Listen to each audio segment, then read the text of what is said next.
sepan que como Compañía de Jesús en México, continuaremos con la misma convicción, con fe, para no callar ante la injusticia, con esperanza para cambiar esta realidad.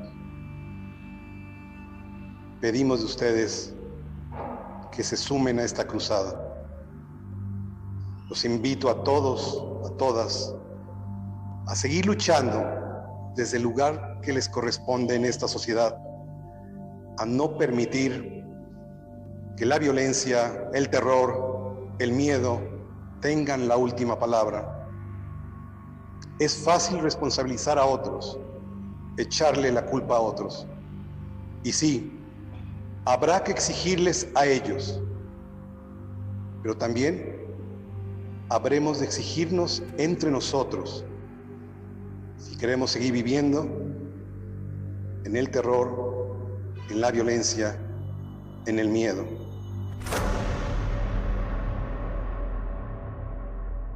Son las palabras del superior, del padre provincial de los jesuitas en México, el padre Gerardo Moro. Y es que hay conmoción este martes. Desde temprano, cuando se conoció la noticia de que un sicario de la zona mató a 3 personas, 2 de ellos misioneros jesuitas, uno de 79 años, uno de 80. Desde temprano se escuchó el ¿cómo? ¿Por qué? No es posible. ¿Por qué a 2 jesuitas octogenarios? ¿Por qué los mataron? Los mataron ayer en Cerocahui, Chihuahua. Autoridades y testigos refieren que el asesino es ese hombre, José Noriel Portillo. En la región lo conocen como el Chueco, el supuesto asesino de los sacerdotes jesuitas y de una tercera persona, un guía de turistas también de esa región. Este hombre, el Chueco, es muy conocido en la zona. Tiene 29 años y hay historias de horror relacionadas con su violencia, historias rastreables al menos en los últimos 10 años. Entre su historial criminal está la tala ilegal, el secuestro, la extorsión, el homicidio y el narcotráfico. Uno de sus crímenes más sonados fue en octubre de 2018, cuando mató a un señor de nombre Patrick Braxton Andrew, un turista estadounidense. Es ese hombre, 10 años causando terror al sur del estado de Chihuahua. Todos parecían conocerlo, pero nadie lo tocó. Se le ubica como operador del grupo delictivo de los Salazar en la Sierra Tarahumara. Los Salazar es un grupo muy conocido que hace funciones de brazo armado de una facción del cártel de Sinaloa que encabezan los hijos del Chapo Guzmán, sus hijos Ovidio, Joaquín, Iván Archibaldo y José Alfredo. Ellos serían, al parecer, los jefes del Chueco, el supuesto asesino de los sacerdotes. Como el Chueco, como Archibaldo, como Ovidio, todos parecen conocer, saber de ellos. Pero en junio de 2022, nadie los toca. La Secretaría de Seguridad del Gobierno Federal informó que ya tiene identificado al responsable de los crímenes. ¿No lo tenían identificado antes? Veremos si es esta persona.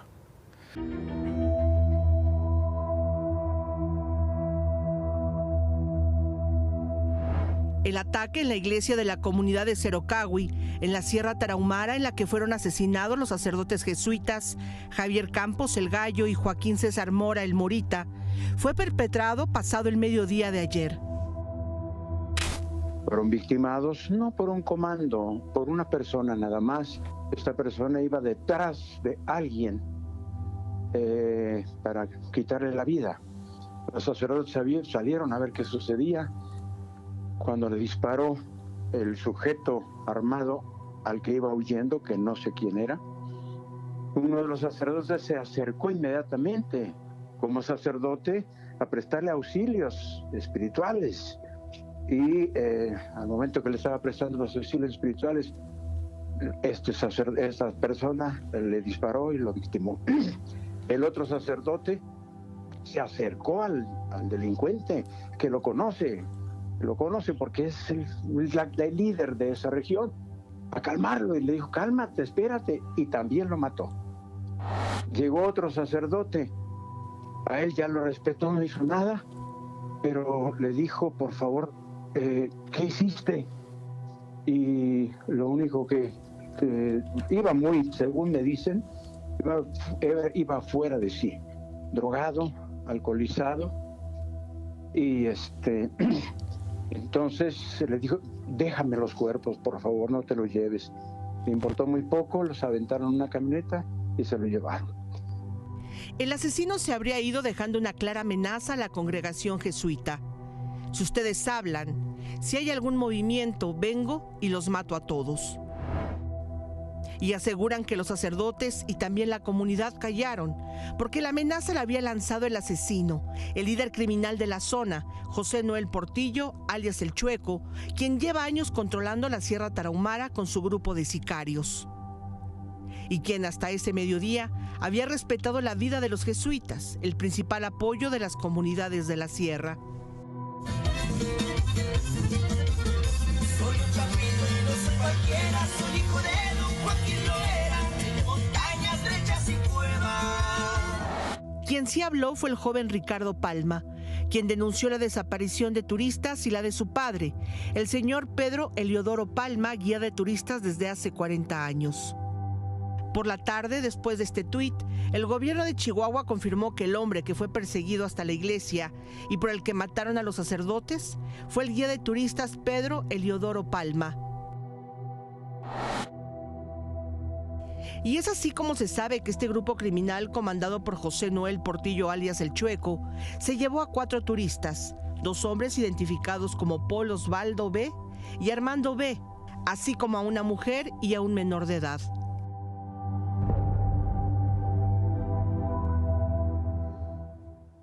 Y ese es el saldo esta noche. 2 jesuitas, 79 y 80 años, 2 misioneros asesinados. Un guía de turista de toda la vida en esa región, asesinado. Y además, se llevaron los cadáveres de los 3 y, según la información disponible, se llevaron a 4 personas más. Este grupo criminal. Entre las 4 personas, una mujer y un menor de edad. Y todos, de acuerdo con los testimonios de lo que pudimos investigar hoy, todo el mundo los conocía en esa región.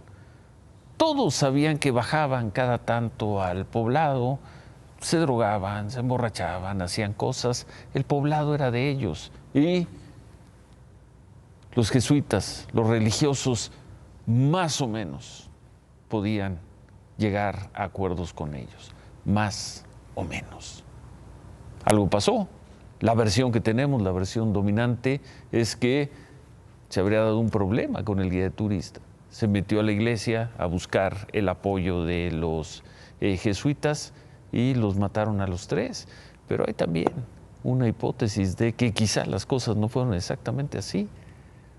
Y quizá, cansado de, vaya usted a saber qué, el señor Portillo, el Chueco, habría ido a matar directamente a los padres. Temprano, en un comunicado, la Conferencia del Episcopado Mexicano lamentó el asesinato de los 2 jesuitas. El episcopado expresó: en medio de tanta muerte y crimen que se vive en el país, exigimos una pronta investigación y seguridad para la comunidad y todos los sacerdotes del país.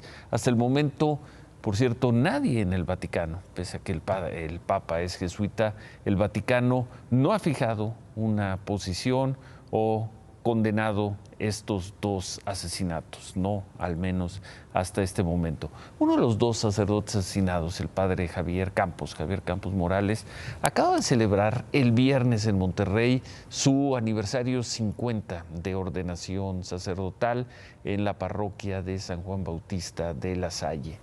Esto dijo el viernes. Quiero darle gracias a Dios de tanta alegría que me comunica el poder acompañar a la gente, sobre todo pues cuando asesinan, cuando la gente muere pues acribillada a balazos o por un parto, por un accidente. Esa alegría que puedo compartir con ellos, esa tristeza que puedo convivir con ellos.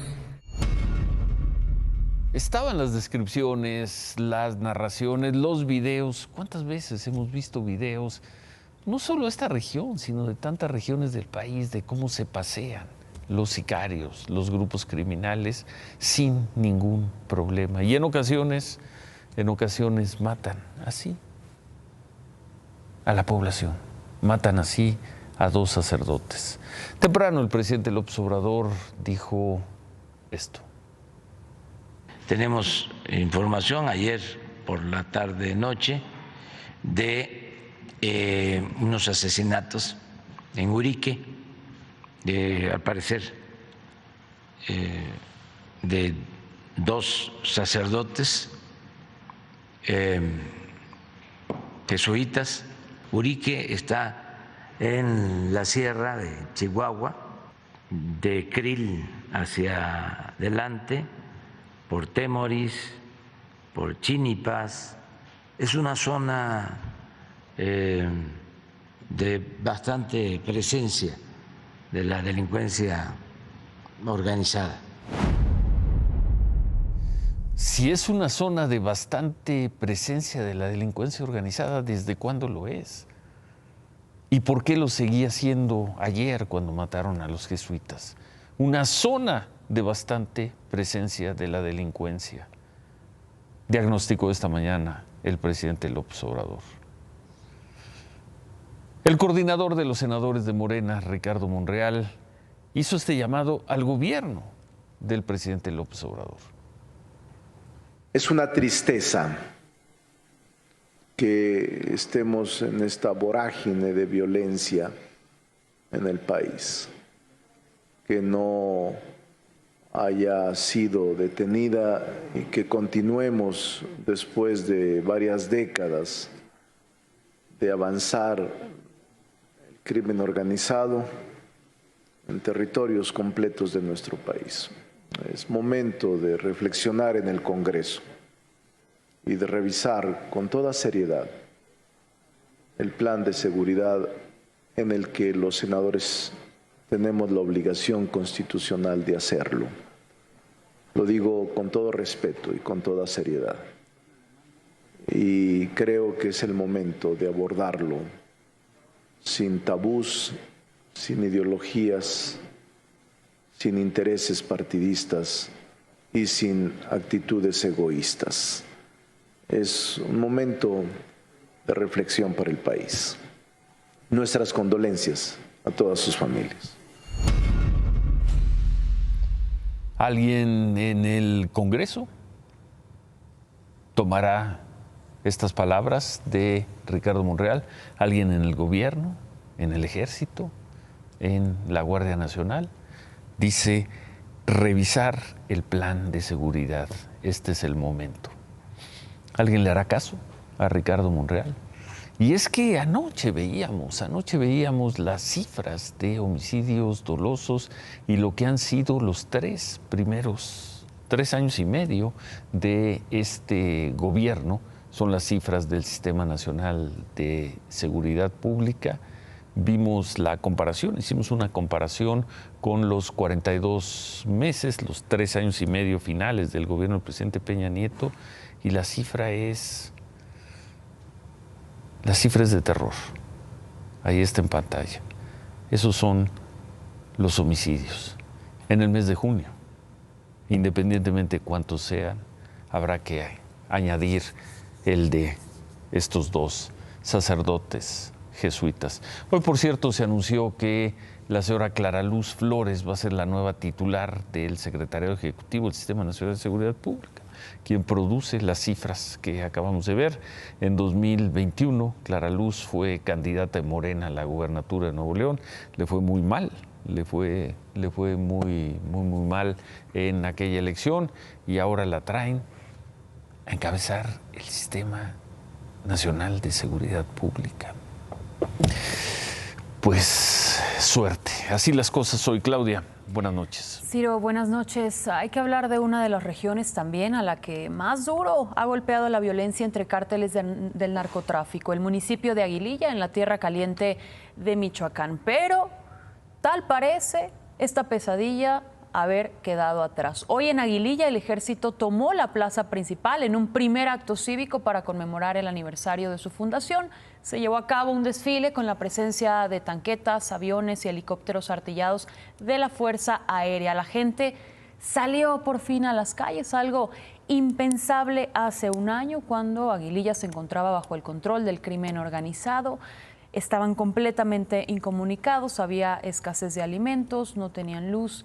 En fin, en otras cosas, un presunto grupo de estudiantes de la Escuela Normal Manuel Larrainzar de San Cristóbal de las Casas se manifestó en las instalaciones de la Secretaría de Educación Estatal en Tuxtla Gutiérrez. Fueron a solicitar la destitución de la directora del plantel y decidieron entrar a la fuerza a las oficinas, realizaron destrozos, amedrentaron a los trabajadores y con garrafas de gasolina le prendieron fuego al lugar.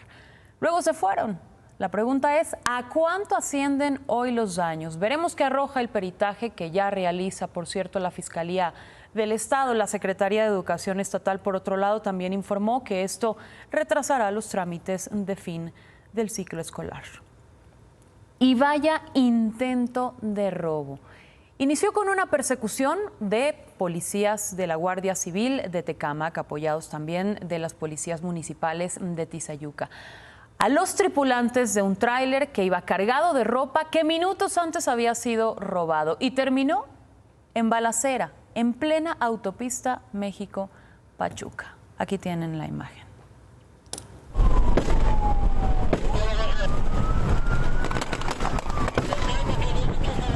¡Ya se va a parar, ya se va a parar! ¡Aguas ahí, Johnny! ¡Aguas ahí, aguas ahí, aguas ahí! ¡Aguas, Johnny! ¡Aguas, aguas, aguas! ¡Aguas, aguas, aguas! ¡Aguas, aguas! ¡Chingada madre! ¡Ya se va a parar, ya se va a parar! ¡Ya se va! ¡Es un desmadre, güey! ¡Con 29, con 29! ¡Vas! ¡Graba! Sí. Dale con el R. Dale, métete acá de este lado. Para desmadrarlo, güey. Métete de este lado. Dale desde ahí. Ya dale. Métete más, calle.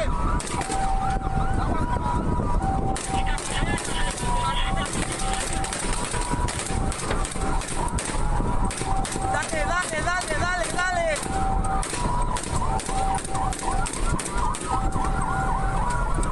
Distancia, que ya no.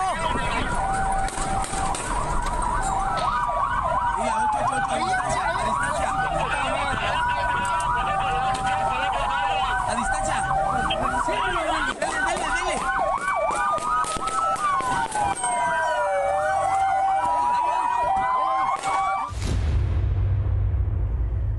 Bueno, como veíamos, el tráiler volcó tras chocar con una patrulla. Sin embargo, y de acuerdo con la autoridad municipal, pese a lo sorprendente de la imagen que acabamos de ver, no hubo lesionados. El conductor del tráiler perdió el control luego de que los disparos poncharan las llantas. La policía detuvo a 2 hombres, quienes intentaron huir, pero no lo consiguieron. Fueron identificados como Enrique, de 38 años, David, de 26, y puestos a disposición del Ministerio Público.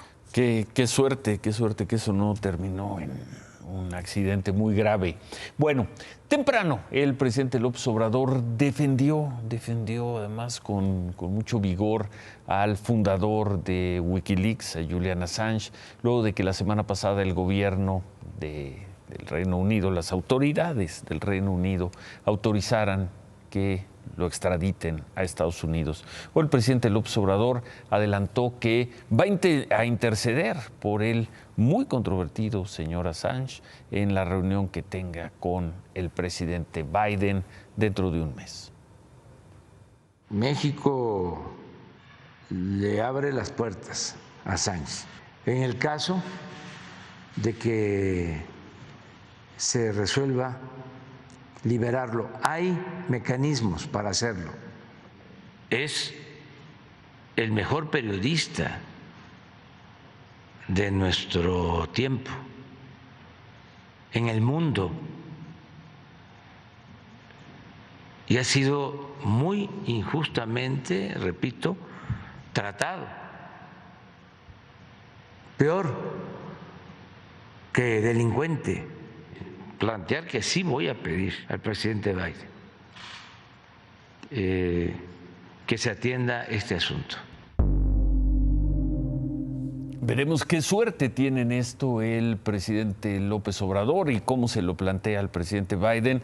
Sin duda, si se toma una parte de lo que hizo el señor Julian Assange, pues ningún periodista ha dado a conocer tanta información relevante como hizo el señor Assange y su equipo con los Wikileaks. Ningún periodista ha difundido información que haya provocado tantos hechos, que haya tenido tantas consecuencias en tantos países como el señor Julian Assange. En ese sentido, pues tiene razón el presidente López Obrador. El problema es que para el gobierno de Estados Unidos el señor Assange robó información de seguridad nacional, información que puso en peligro muchas vidas cuando se difundió y que costó muchas vidas. Esa es la controversia en torno de este personaje sin duda singular que pues llegará a los Estados Unidos, y dice el presidente López Obrador que va a pedir que lo traigan a México para aquí en México liberarlo. Veremos.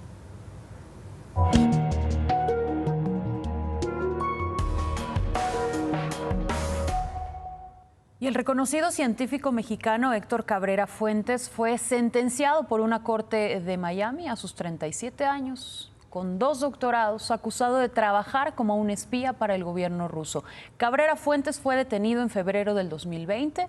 Hoy lo condenaron a 4 años y 1 día de prisión, según el Departamento de Justicia de Estados Unidos, al intentar llegar a un acuerdo para ayudar a su novia a salir del país y regresar a Alemania. Durante su juicio se supo que llevó una doble vida. Por un lado, como científico y héroe de El Espinal en Oaxaca, su lugar de origen, y por otro, como el mexicano que trabajó para el Servicio Federal de Seguridad de Ruso, una agencia que le reporta además directamente a Vladimir Putin.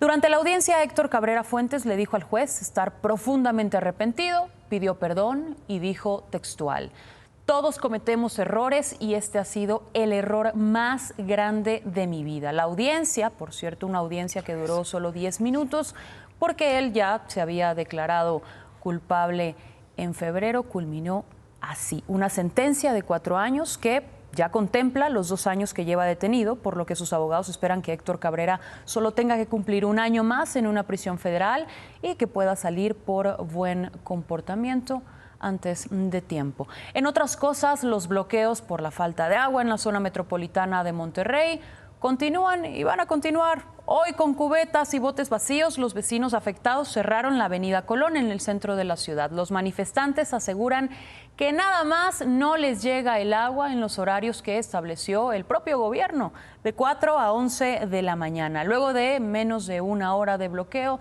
decidieron retirarse, pues el gobierno les prometió llevarles 3 pipas a sus colonias. Veremos. Por cierto, que el director de Agua y Drenaje de Monterrey, Juan Ignacio Barragán, dijo que este problema de la falta de agua fue por la fuga que tuvo la presa El Cuchillo y prometió también que hoy quedaría resuelto este problema para que a más tardar ya mañana se restablezca el suministro de agua en los horarios acordados.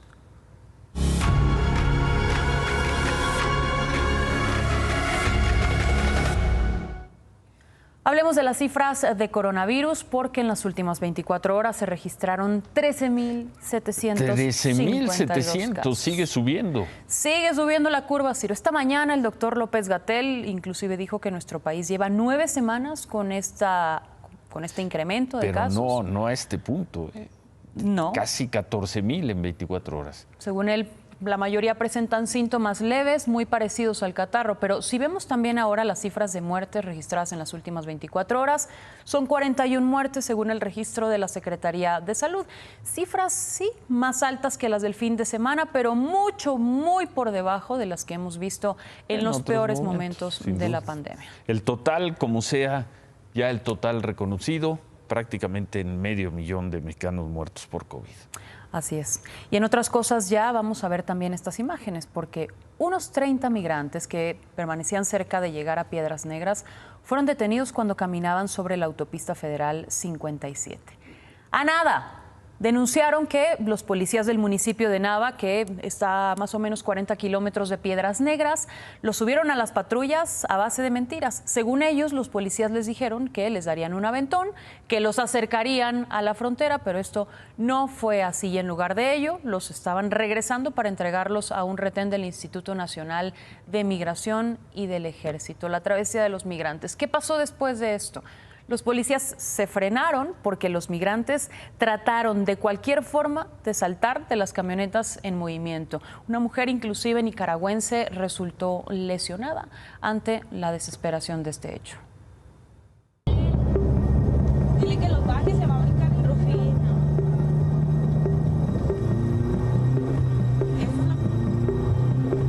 Eso es lo que se está viviendo. Mire, ya pasaron a aventarse.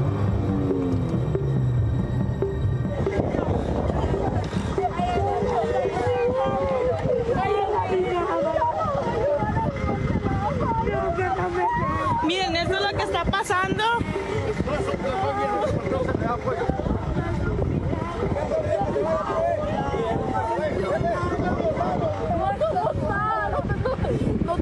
No somos ninguna mafia ni nada. La tiraron. La tiraron por favor. La tiraron así como perra. Ya me una ambulancia. No telecomunicación.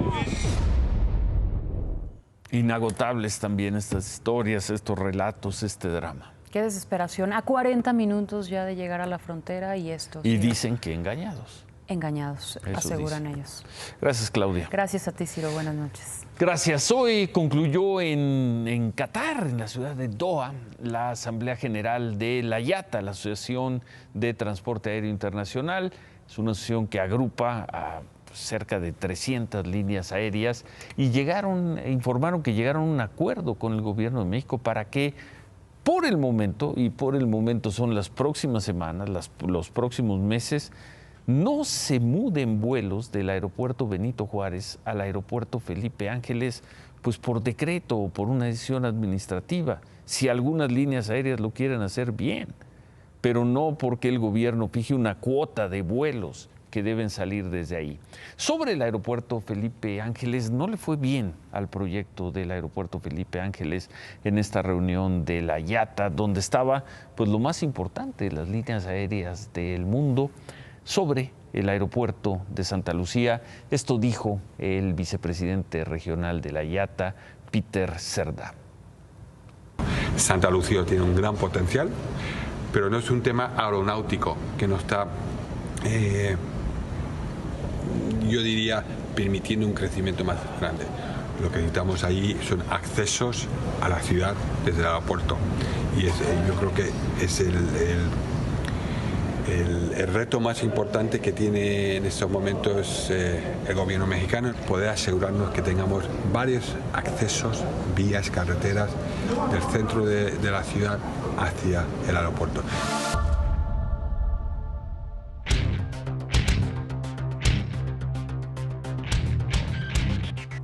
David, pues sí, duro martes. Duro martes en este día de malas noticias, se ponen peores en materia de aviación.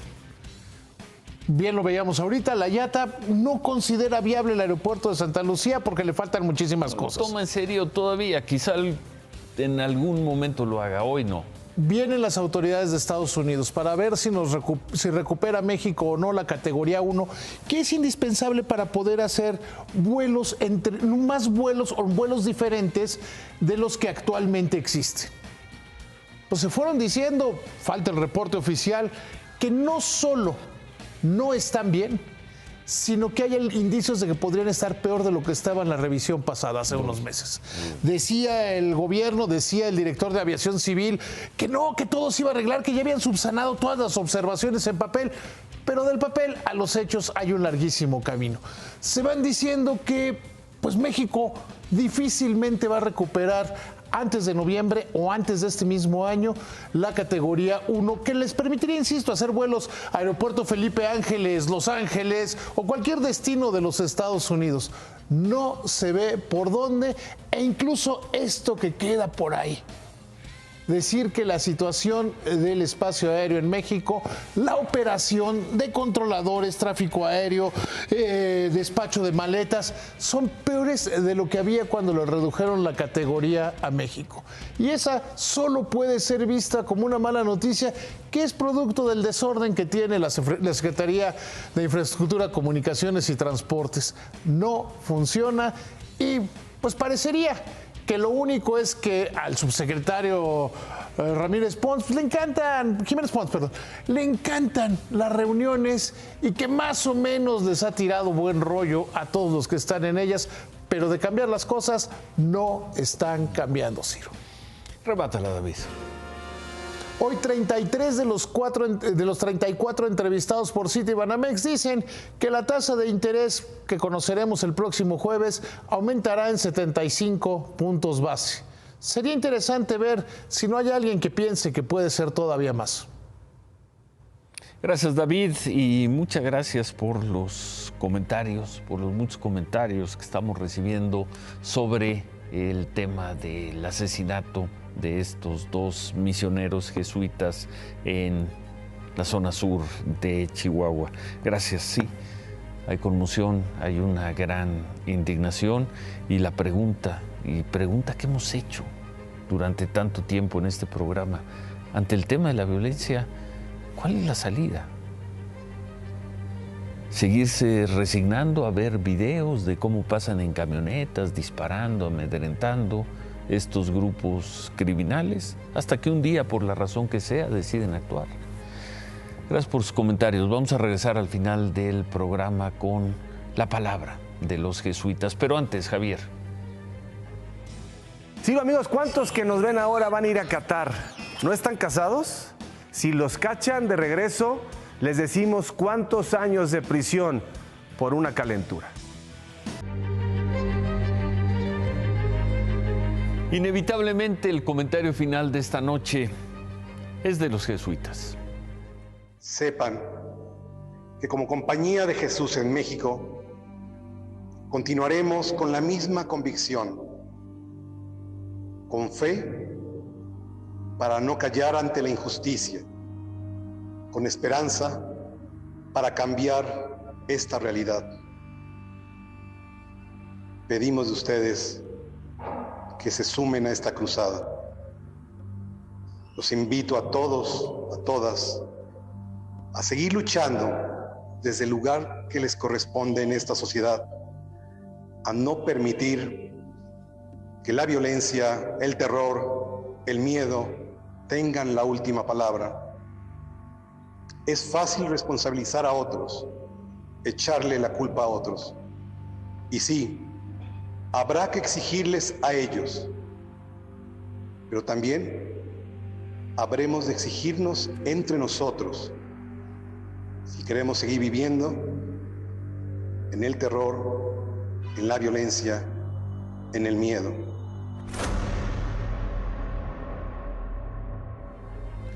Muchas gracias, e incluso en una noche como esta, ánimo.